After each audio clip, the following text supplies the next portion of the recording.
Paz do Senhor, meus irmãos, tudo bem? Estamos começando a nossa escola bíblica hoje, dia 21 de junho de 2020. Estamos estudando a lição da CPAD, a Igreja Eleita, que tem como base a carta aos Efésios. E hoje, a lição número 12, a penúltima lição, a conduta do crente em relação à família. A conduta do crente em relação à família.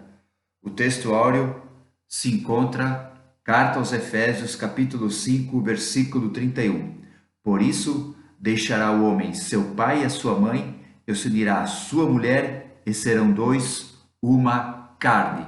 A verdade prática, Deus estabeleceu o casamento monogâmico heterossexual indissolúvel, isto é, a instituição da família para a glória do nome dele. Amém? Então hoje, continuando o estudo da carta aos Efésios, vamos estar estudando sobre o tema proposto pela CPAD, a conduta do crente em relação à família. O primeiro ponto, a conduta do crente como marido. A conduta do crente como marido. Bem, a base do estudo da lição é carta aos Efésios, capítulo 5, versículo 21 até o 33, e depois capítulo 6, versículo 1 até o 4, ok? Então, o primeiro ponto é a conduta do marido crente. O versículo 23 da carta aos Efésios diz: porque o marido é cabeça da mulher. O marido é cabeça da mulher. A palavra marido ali no original quer dizer homem, ser humano, no caso, a pessoa do sexo masculino, e também senhor, tá? Senhor com letra minúscula, senhor, ok? A palavra cabeça, o marido é o cabeça da mulher. A cabeça fala do quê? Governante, chefe, o supremo, segundo o grego bíblico que Paulo usou nessa carta. E a palavra mulher fala de esposa ou qualquer pessoa do sexo feminino. Então, entenda. Versículo 23, primeiro ponto, a conduta do marido crente. Então, o marido é a cabeça da mulher. Aí Paulo usa uma alegoria. Assim como o marido é a cabeça da mulher, como Cristo é o cabeça da igreja, no versículo 23. Então a palavra Cristo quer dizer o quê? O Messias, o enviado de Deus, aquele que é para ser o governante supremo do quê? Da igreja. A igreja é a congregação, a assembleia, o grupo que segue a Cristo. Então olha o que Paulo está dizendo. O marido é o cabeça da mulher, como Cristo é o cabeça da igreja. Entenda uma coisa. Paulo está usando algo que eles conheciam como senhorio, como governo, para os efésios entenderem como era o governo da igreja. Ok? Então Paulo ele vem tratando de um tema com os efésios, né? Primeiro ele fala ali na sua saudação, no capítulo 1, né, sobre as bênçãos espirituais nos lugares celestiais. Depois no capítulo 2 ele fala sobre a salvação através da graça, sobre a queda da barreira entre judeus e gentios, que agora era um corpo só, a igreja.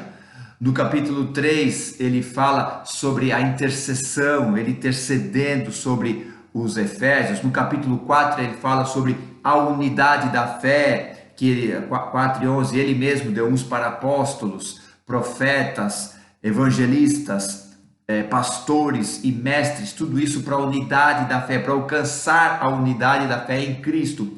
E agora aqui no capítulo 5 ele apresenta a família, ele apresenta o relacionamento do homem e da mulher. Por quê? Por que ele muda o foco?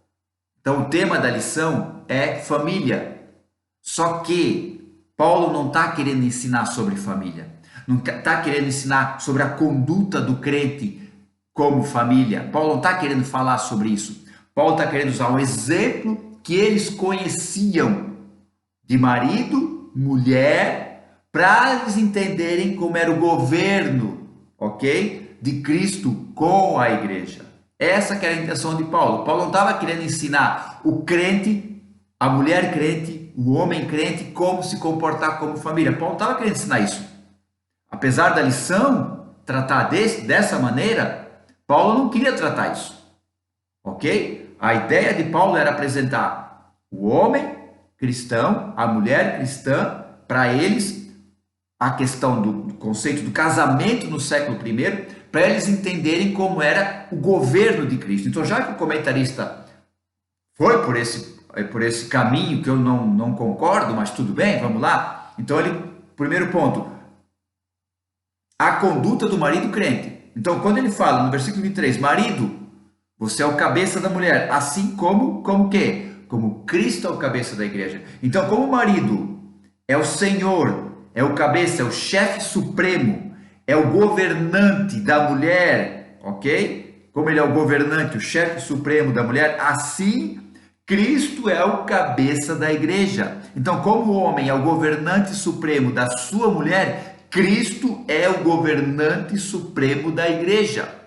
ok? Paulo está usando algo que eles conheciam para eles entenderem como que era o governo da igreja, como que era o senhorio da igreja. Assim como o homem governava a sua mulher, assim Cristo governava a sua igreja. Para os Efésios entenderem, então, ele não estava querendo ensinar sobre família, não.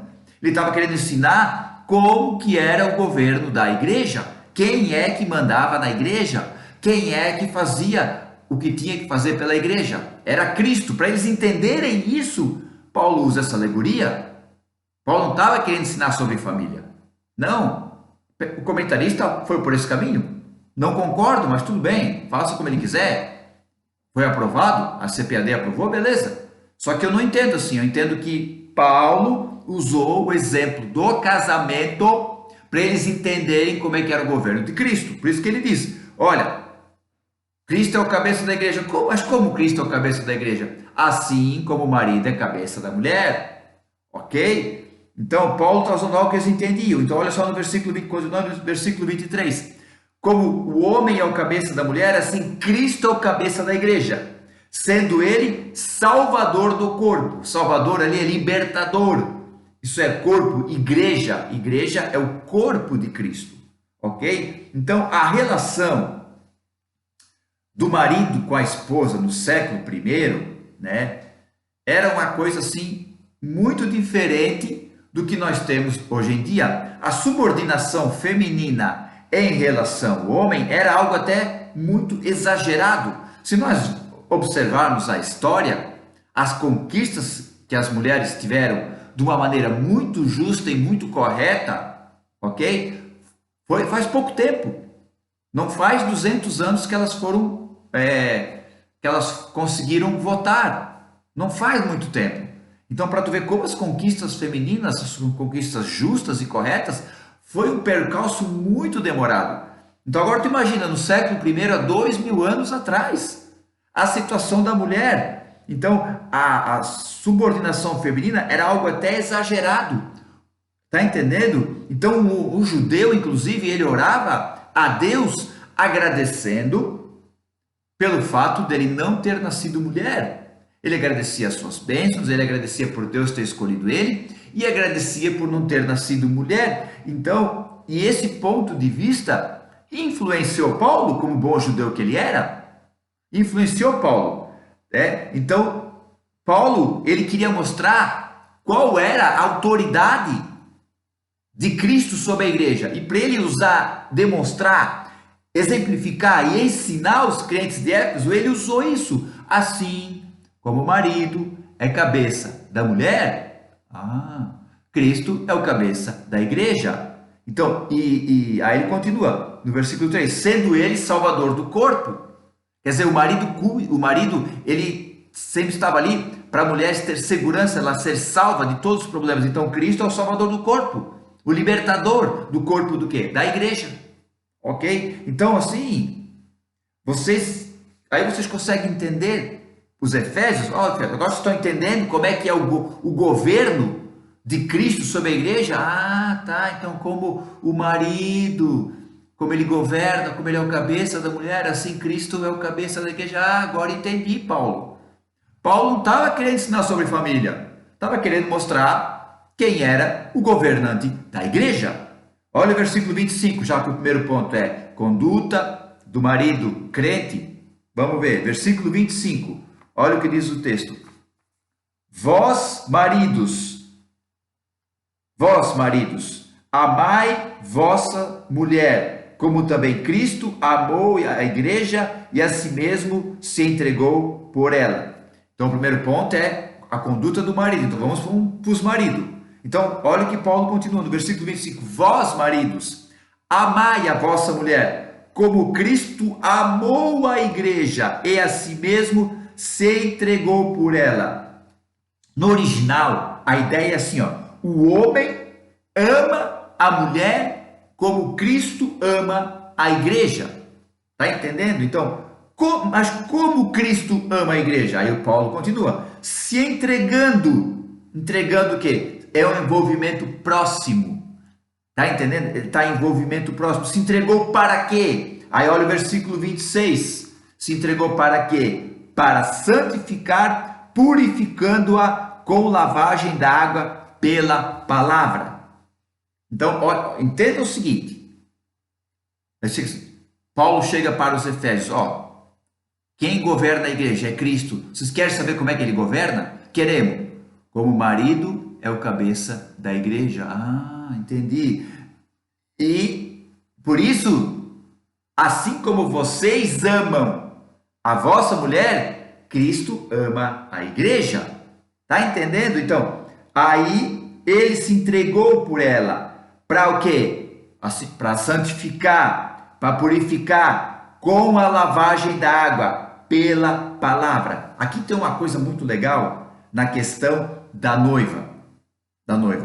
Havia um banho de purificação que ela tomava antes do matrimônio, onde que ela colocava suas vestes nupciais brancas, sem manchas. As vestes eram muito limpas. Olhavam detalhes das vestes para ver se não tinha nenhuma sujeira, se não havia nenhum problema, se a veste estava perfeita para a noiva participar daquele matrimônio.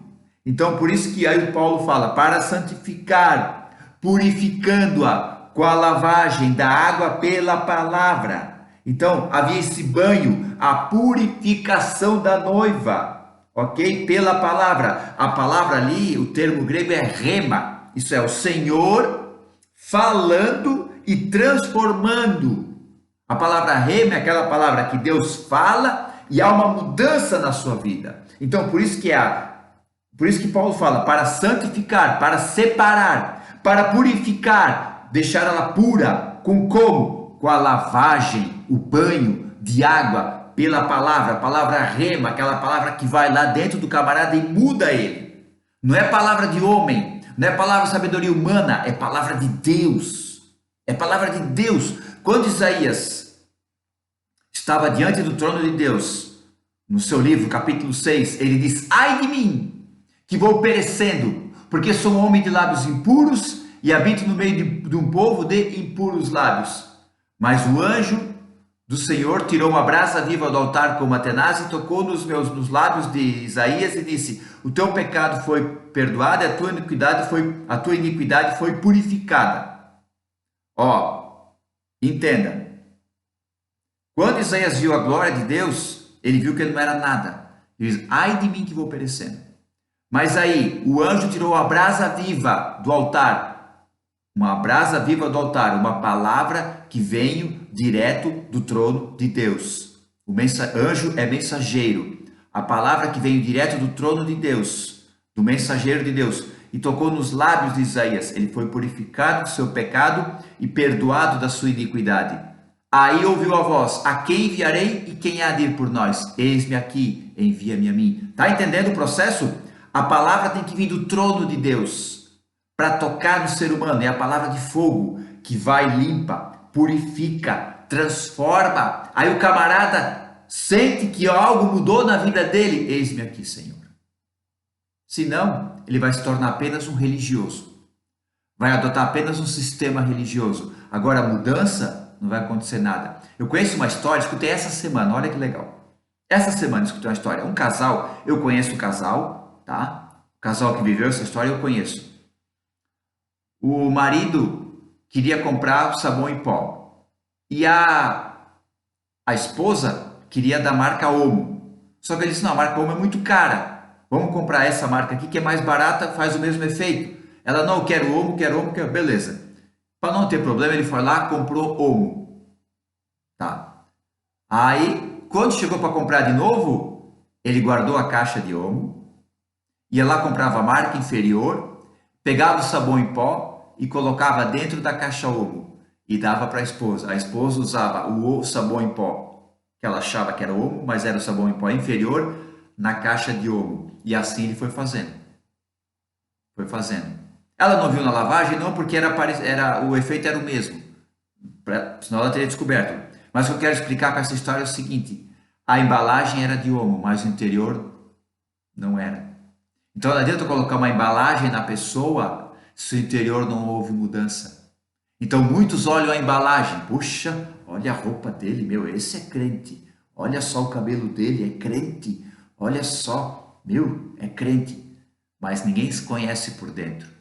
Então somente a palavra de Deus vinda direto do trono, o fogo de Deus, vai entrar na vida do camarada e lá dentro vai haver a transformação. Porque senão ele vai ser apenas uma pessoa religiosa, vai ter uma transformação por fora, mas por dentro não vai ter nenhuma. Então Paulo diz, olha, por que Jesus se entregou? Para santificar, separar, purificando-a, lavando-a, deixando pura com a água. A palavra rema, a palavra que transforma. Então, para isso, Cristo se entregou. Então, para eles entender tudo isso, olha, como o homem é o cabeça da mulher, assim Cristo é o cabeça da igreja. Ele que manda, ele é o governante, é ele o governante supremo, o chefe. E ele fez isso para quê? Para ele amar, porque ele ama a mulher, ele ama a igreja, para se entregar por ela, para separar ela desse mundo, para purificar ela. Pelo quê? Pelo sistema religioso? Não, pela palavra, ok? Pela palavra. Uma coisa muito interessante é tu dizer para uma pessoa, ó, me obedece, porque senão tu vai ser demitido. Outra coisa é tu dizer para a pessoa, olha, aqui, ó, faz como eu estou dizendo, que tu vai fazer da maneira certa e nós dois vamos crescer junto. Muitas pessoas conquistam as coisas por medo, outras conquistam por respeito. Saul, ele colocava medo nos seus soldados. Davi conquistava respeito dos seus soldados. Olha a diferença. Olha a diferença. Enquanto Saul tinha os soldados seguindo-o por medo, Davi tinha soldados seguindo-o por respeito. Então, olha só. Então, Cristo se entregou pela igreja. Ele para separar ela, para purificar ela, pela palavra, a palavra que transformava. E no versículo 27, para apresentar a si mesmo, por quê? Porque é o corpo dele, a si mesmo, igreja gloriosa, sem mácula, nem ruga, nem coisa semelhante, mas santa e irrepreensível. A palavra gloriosa quer dizer honrada, ela merece isso. A palavra mácula quer dizer mancha, sem mácula, sem mancha, sem ponto nenhum, sem nenhum pontinho de sujeira, sem ruga, isso é sem defeito, sem falha, mas santa, irrepreensível. Irrepreensível quer dizer o quê? Sem nenhuma culpa. Então entenda, quando Paulo fala, como o homem é o cabeça da igreja, assim como o homem é o cabeça da mulher, assim Cristo é o cabeça da igreja, ele que manda. Por quê? Porque ele a ama. Ele a ama. E ele se entrega por ela, para apresentar ela pura, santa, irrepreensível. Então entenda, trazendo para o conceito do casamento do século I, como o marido apresentava a noiva no dia das bodas do seu casamento. A noiva aparecia ali para o casamento com as vestes limpas, as vestes bonitas, as vestes limpas, puras, as vestes perfeitas para aquela cerimônia religiosa. Assim como havia as bodas, aquele casamento ali, que a noiva era apresentada, nenhum homem tocou nela, nenhum homem encostou nela. Ela era virgem, ela era pura, ela era pronta, ela era perfeita. Assim Cristo se entregou e apresenta a igreja. Então Paulo está usando o símbolo do casamento para falar da relação de Cristo e a igreja. Não é da família. Não é. Então olha só, por isso que o comentarista falou aqui, a conduta do marido crente. A conduta do marido crente quem é? É Cristo. Aqui da lição é Cristo. Então Paulo está usando esse exemplo do marido com a esposa, de Cristo com a igreja. Então, tudo, para os camaradas, agora nós entendemos como o marido é com a esposa, Cristo é com a igreja. Só que de uma maneira muito mais profunda. Glória a Deus! Então veja só, a conduta, assim como é a conduta do marido com a esposa, assim é a conduta de Cristo com a igreja. Glória a Deus! Aleluia! Aleluia! Então olha só, chegava o dia do casamento, a noiva estava prometida, a noiva estava garantida, e enquanto isso, o noivo, o futuro marido, sustentava ela. Tinha a questão do dote, mas tinha também a questão da ajuda financeira que ele dava para a família, até o dia do noivado, até o dia do casamento, tinha essa questão, então ele se entregou por ela. Ele deu tudo para ela. Olha aqui, ó, tu vai casar comigo, eu já vou te dando tudo para tu casar comigo. Para no dia do nosso casamento tu tá pura, tu tá santa, tu tá irrepreensível. Assim era o casamento do século I, quando a noiva era apresentada. Assim é Cristo com a igreja. Glória a Deus. Não é Cristo e a igreja mostrando como é que tem que ser uma família. É a família do século I mostrando como é que era Cristo e a igreja. Paulo estava usando o exemplo da família para ensinar os crentes de Éfeso. Glória a Deus, está entendendo? Então vamos lá. Tópico 2. Aleluia. A conduta da crente como esposa. Versículo 22. Agora Paulo usa a esposa como alegoria de como que tinha que ser a igreja. Agora o negócio se inverte. Já que o comentarista colocou aqui a conduta da crente como esposa. Agora Paulo usa a alegoria da esposa para mostrar como que tinha que ser a igreja. Olha só o versículo 22. Vós, mulheres, sujeitai-vos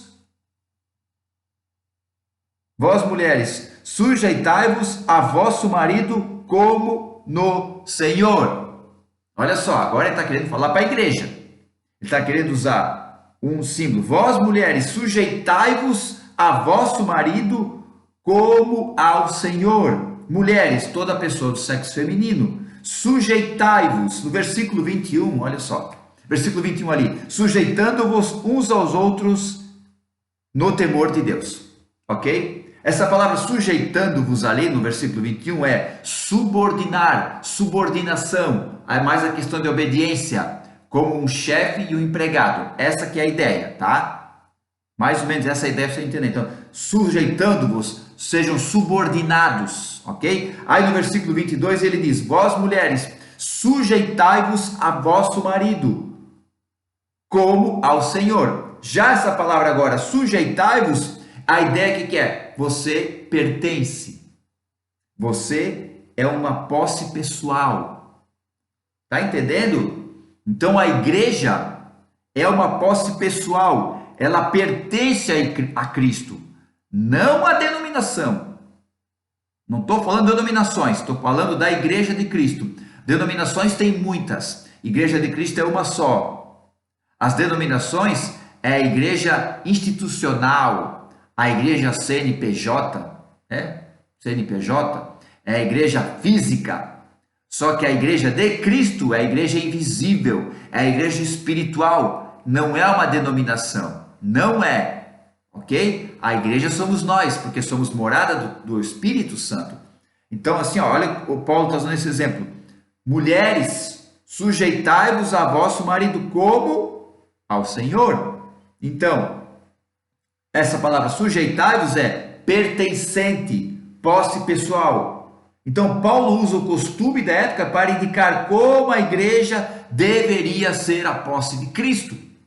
Assim como a mulher era uma espécie de posse na época aqui. Sim, era época muito difícil para as mulheres, eu concordo. Glória a Deus que não é mais assim. Que seria dos nossos lares, da nossa estrutura familiar, se a mulher não fosse mais participativa como é hoje. Ok? Mas tudo dentro de uma concordância. Não vamos entrar nesse assunto aqui, mas tudo dentro de uma concordância. Ok? Não quero falar sobre isso, eu quero falar sobre a igreja. Então, Paulo usa o exemplo da época, o costume da época, para mostrar como deveria ser a igreja, posse de Cristo. Então, a igreja pertence a Cristo. A igreja não pertence a homens. A igreja não é mandada por homens. A igreja de Cristo não é mandada por homens, nem pertence a homens. A igreja de Cristo é dele, é posse dele. E ele vai vir buscar essa igreja. Não a nossa placa, não a nossa denominação. Ele vai vir buscar a igreja dele, que pertence a ele, que possa. Então, assim, ó, mulheres, sujeitai-vos. Por quê? Porque vocês pertencem ao marido. Então, assim como vocês pertencem ao marido, a igreja pertence a Cristo. Tá entendendo? Então, a igreja pertence a Cristo. Lá no versículo 33, que é muito mais sério, olha só o que diz ali. Mulher, reverencie o marido. Mulher, reverencie o marido. Essa palavra reverencie no grego é fobia. Fobia. Sabe o que quer dizer fobia no grego? Medo. Ah, eu tenho fobia de aranha. Ah, eu tenho um medo exagerado. Eu tenho fobia de inseto. Eu tenho fobia. Mulheres, tem muita mulher que tem fobia de barata, de rato, de cobra. Né? Muito homem tem fobia de cobra. Isso é uma fobia, isso é o que? É um medo exagerado. Então a palavra reverencia aqui é fobia.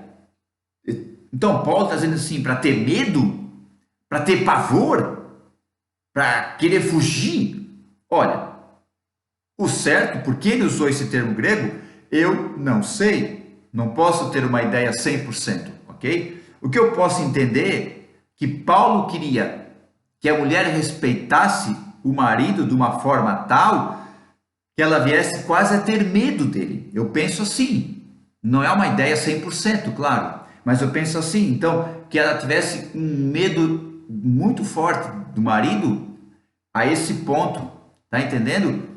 Talvez seja isso, mas talvez seja assim que Paulo queria expor ali, que o respeito deveria ser quase como um medo de não perder o marido, de o marido ser muito forte com ela, de o marido fazer alguma coisa contra ela. Então, mas não que Cristo ia fazer isso com a igreja, mas o que Paulo estava querendo dizer assim, ó, o respeito do corpo de Cristo com o Cristo, com o cabeça, tem que ser quase um medo preocupante. Qual é o grande medo hoje? Qual é o grande medo? O grande medo é ficarmos no arrebatamento. Esse tem que ser o nosso medo. Nós temos que ter medo, né, de ficar no arrebatamento, para nos preocupar, porque o medo traz preocupação e o medo traz, às vezes, vigilância em alguns casos. Mas olha só, então Paulo diz assim, o marido reverencia. A palavra reverenciar aqui, do nosso contexto, a ideia que é de honra, né, de respeito. Oh, meu marido é um homem de Deus, meu marido é um pregador, meu marido é isso, meu marido é aquilo. O honra, respeito, mas a palavra já quer dizer outra coisa, a palavra no grego. Então eu entendo o quê? Que Paulo está querendo dizer assim, a mulher reverencia, então tem um respeito muito profundo para o teu marido, quase como um medo. Eu entendo isso, não é 100% o meu pensamento? Não tenho uma ideia certa, é isso. Não podemos dizer é isso, porque não sabemos o que passava na mente de Paulo quando ele usou essa palavra, fobia. Ok? Mas a ideia qual é que é? Paulo está mostrando como a mulher era com o marido, assim a igreja era de Cristo. Tá entendendo? Então, mulher, você sujeitai-vos ao vosso marido, como no Senhor. Tá entendendo? Então, assim, ó, é uma coisa muito séria, muito maravilhosa. Servir a Cristo é um privilégio maravilhoso, só que todo privilégio tem suas responsabilidades. Ok? Responsabilidades. Então, mulher, reverencie, honre o seu marido, quase como que um medo. Não tenha medo dele, porque ninguém consegue viver dentro de uma casa com medo de alguém. Se minha esposa tivesse medo de mim, uma hora dessa ela ia sumir daqui, não ia ficar morando comigo. Mas Paulo está querendo, penso eu, tá? Que Paulo queria usar esse exemplo para mostrar o quanto o respeito tinha que ser importante. Por isso, talvez ele use essa palavra, ok? Vamos lá, parte 3. Conduta do crente como filho. Então, vimos ali a parte 1, a conduta do marido, parte 2, a conduta da esposa. Então, nós vemos ali certamente, nesse capítulo 5, do 21 ao 33, Paulo usando o exemplo da família, da esposa e do esposo, para mostrar Cristo e a igreja. Tanto é, não comentei, vou comentar agora. Tanto é que no versículo 32, ele fala assim, no 31, que é o tema da lição, o texto áureo da lição. 31. Por isso deixará o homem seu pai e sua mãe, e se unirá sua mulher, e serão dois numa carne. Aí olha o que ele fala, o 32. Grande é esse mistério, digo, porém, de Cristo e da igreja. Está entendendo? Olha o que ele fala no 31. Deixará o homem seu pai e sua mãe, se unirá a sua mulher, serão um só. Grande é esse mistério. Do quê? Do homem e da mulher se unir e ficar um só? Não! De Cristo e a igreja. Por isso que Paulo usa o casamento, a relação do homem e da mulher, para mostrar quão misterioso e glorioso é a união de Cristo e a igreja. Está entendendo? Então tudo aponta para Cristo. Tudo aponta para a união de Cristo com a igreja. Por isso que Paulo está dando esse estudo aqui. Agora, a igreja eleita, o título do trimestre, sim. Mas agora Paulo está dizendo que esse grande e maravilhoso mistério de Cristo e a igreja, essa união, aleluia, assim como o homem se une à mulher e se tornam uma só carne, assim Cristo vai se unir à sua igreja e se tornarão um só. Glória a Deus, aleluia. E esse dia está chegando, meu irmão, esse dia está chegando. Agora, tópico 3, a conduta do crente como filho. Olha o que Paulo fala no versículo 1, capítulo 6. Vós, filhos, sede obedientes a vosso Pai no Senhor, porque isto é justo. Olha só, ele continua usando exemplo. Agora, filho fala de quê? Filho fala de geração, aquilo que foi gerado. Um homem, uma mulher, tem uma relação e geram filhos. Então, agora Paulo está falando daquilo que foi gerado entre o homem e a mulher. Então, filhos, essa palavra filhos ali quer dizer criança, no original. Quer dizer, pessoas sem experiência. Não é filho já com 30, 40 anos barbado, que não sabe o que é da vida. Não é isso não, que já está caminhando na vida aí. É crianças, pessoas sem experiência. Filhos, sejam obedientes aos vossos pais. Pais ali, as pessoas que têm autoridade sobre eles. Os filhos são crianças que não têm experiência, ok? Não criança de 5, 6 anos, mas criança já de uma certa forma adolescente, pré-adolescente.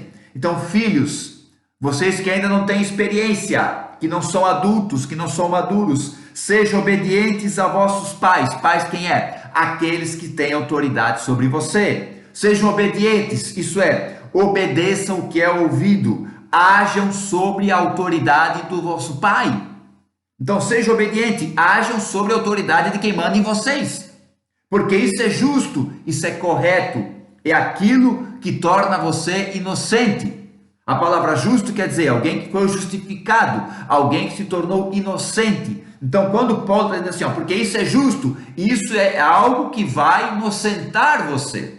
Então, quando você é obediente, isso é, você ouve o que o seu pai fala, aquele que tem autoridade sobre você. Você ouve o que ele fala e você age sobre a autoridade dele, isso se torna justo para você. Isso é, você se torna uma pessoa inocente.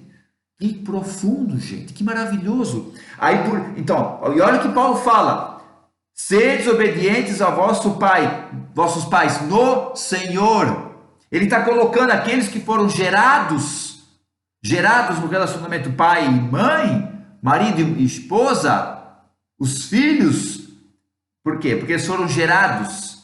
Então, no Senhor, aqueles que foram gerados na igreja, que foram salvos e lavados no remidos. Sejam obedientes ao vosso pai, a palavra. Sejam obedientes, ou ajam sobre a autoridade da palavra, não sobre a tua própria cabeça. Haja sobre a autoridade da palavra, não sobre a tua própria cabeça. Entenda? Leia a palavra todo dia, camarada. Para de ficar vendo outras coisas. Leia a palavra de Deus todo dia. Haja sobre a autoridade da palavra. Aí isso vai ser o que? Justo. Vai tornar você inocente. Então, filhos, obedecei aos vossos pais, porque isso é justo. Aí o que vai acontecer? Aí tem mais uma decisão. Honra teu pai e tua mãe, que é o primeiro mandamento como promessa. Versículo 2. A conduta do filho. Estamos falando sobre a igreja. Honra o teu pai e tua mãe. A palavra honrar quer dizer o quê? Fixar um preço. Dar o valor que merece. Quando tu honra uma pessoa, tu está fixando o preço. Tu está dando o valor que ela merece. Eu honro a minha esposa, eu estou dando o valor que ela merece. Eu honro meu pai e minha mãe, eu estou dando o valor que eles merecem.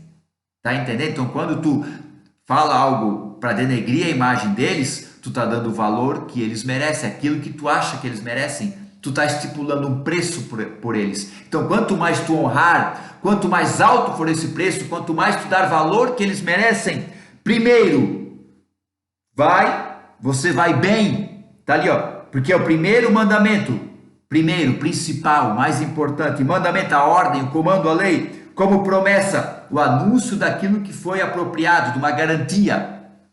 Então, quando tu honra, tu dá o valor que eles merecem, tu vai ter uma promessa, uma garantia, que está ali no versículo 20, no versículo 3, para que te vá bem e vivas muito tempo sobre a terra. Tá entendendo? Vá bem. Seja justamente, bem feito, muito tempo, longa duração, durabilidade. Isso quer dizer o quê? Vida com Deus. Estamos falando de Cristo e a igreja, isso é vida com Deus. Olha só, versículo 1. Filhos, vocês que foram gerados, estejam sob a autoridade do Pai de vocês. Sejam obedientes àquilo que vocês ouvem, a palavra. Ajam sob a autoridade deles, porque isso vai tornar vocês justos, inocentes. Aí vocês honrem o seu pai e sua mãe. Então, assim como tu honra a Deus, tu honra teu pai e tua mãe. Assim como tu honra teu pai e tua mãe, tu honra a Deus. É recíproco. Tá entendendo? É recíproco. Por quê? Porque esse é o primeiro mandamento como promessa. Primeiro, mas o principal mandamento, a ordem, promessa, uma garantia. Você está cumprindo, tendo uma garantia. Que garantia é essa? Você vai bem e vai viver muito tempo. A tua vida vai ter uma vida com longa duração. Por quê? Porque tu cumpriu, camarada. Tens uma garantia porque tu cumpriu. Aleluia! Glória. Então olha só a conduta dos filhos, daqueles que foram gerados em Cristo Jesus. E a atitude dos pais, para nós encerrar. Aí os pais, não provoquei os filhos a ira. Isso é, não provoquem raiva. Criai-os. A palavra criar quer dizer o quê? Trazer a maturidade. Então você tem que buscar a maturidade. Você tem que buscar a maturidade cristã.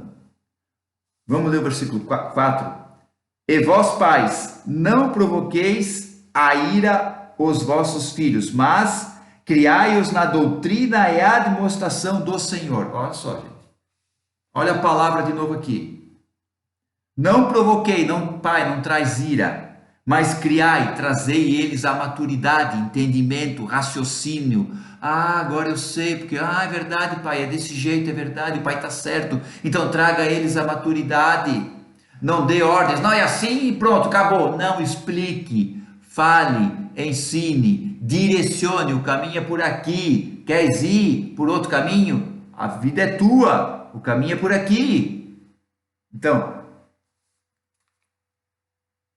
mas criai-os na doutrina e admoestação do Senhor. Doutrina, disciplina, treinamento. Até tem uma palavra nesse que dá a ideia de castigo. Mas ninguém castiga. Não vai chegar dando porrada nos filhos. Você está corrigindo, não está castigando. Você está corrigindo, não castigando. É admoestação. O que é admoestação? Advertência, conselho, colocando na mente um aviso de Deus. Colocando na mente da pessoa um aviso de Deus. Tá entendendo? Então, olha só, que coisa linda. Paulo traz todo esse ensinamento do relacionamento do homem e da mulher, dos filhos, para mostrar o relacionamento de Cristo e a igreja crente. Então, a questão da família, da mulher ser muito submissa, quase que não tinha voz na época, era um exemplo muito forte para Paulo mostrar quão era o senhorio de Cristo na igreja. A igreja não é mandada por ninguém, é Cristo que manda nela. E aqueles que foram gerados por ela, nessa caminhada, o que acontece? Eles vão crescer ouvindo a palavra de Deus para se tornarem cada dia mais justos, mais prontos, mais preparados, ok? Porque isso é uma promessa, é uma garantia. Aleluia! Aleluia! Glória a Deus! Vida cristã é coisa maravilhosa. Vida com Cristo é muito linda. Não é uma vida sem dificuldades, não é uma vida sem problemas, mas também não é uma vida que todo dia é uma batalha, né? Tem gente que diz que é luta todo dia, é prova e tal. Tem outros que dizem que não, que é bênção, que é o mar de rosa. Não é nenhuma coisa nem outra. Há momentos que são difíceis e há momentos que não são tão difíceis assim, são tranquilos, ok? Se você ler a história da igreja depois que Cristo subiu, os primeiros 330 anos, houve perseguições terríveis contra a igreja. Mas não foram 300 anos seguidos de perseguições. Houve momentos com uma certa paz, uma certa tranquilidade. Tá entendendo? Então, assim, a vida cristã é maravilhosa. Vai haver momentos de muita luta, muito problema, mas vai haver momentos de grandes vitórias e de grandes conquistas e momentos de paz. Ok? Apesar do nosso país, nós vivemos um cristianismo muito tranquilo, muito sossegado, vamos dizer assim. Ok? E isso é bom para quê? Para nós buscarmos a Deus, para nós termos mais intimidade com Deus, para nós ser mais cheios do Espírito Santo, para os dons fluírem nas nossas vidas, os dons do Espírito, lá em 1 Coríntios capítulo 12, os nove dons do Espírito Santo, está lá, leia. Isso aí é para a igreja, isso aí é para ti. Amém, queridos? Muito obrigado pela tua participação. Domingo que vem estaremos encerrando esse trimestre. Vamos falar sobre a armadura do cristão, tremenda lição para encerrar. Então, hoje falamos sobre a relação de Cristo à igreja, onde Paulo usou o exemplo do marido, da esposa e dos filhos para mostrar qual era o relacionamento, qual é o senhorio de Cristo e a igreja.